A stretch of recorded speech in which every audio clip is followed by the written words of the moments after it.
bẩn đi nè. Nó không được xanh như dưới kia, không được quạt, nó không được đẹp như dưới kia. Ôi nhiều. Nhưng mà vẫn chín đẹp là ngon là được. Không bẩn bẩn là có ấy đi. Hả? Cái này có dày dệt đấy. À. Cái này ra đi. Ui, nhiều cái này có mà chỉ hái cả năm hết quá.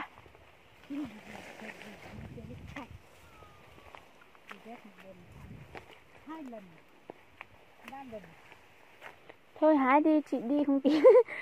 Không hái được nhiều chị lại chửi em là tại em chị không hái được.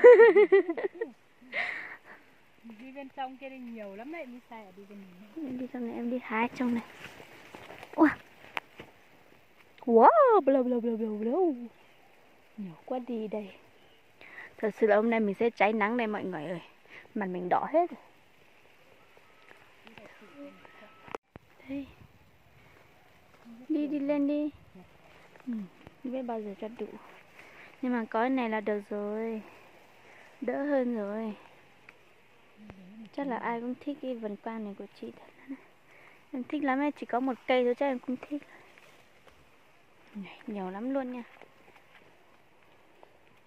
Ngồi cái thằng Trinh kia nó ở Kìa, hai quả to to ở trên đầu chị ấy.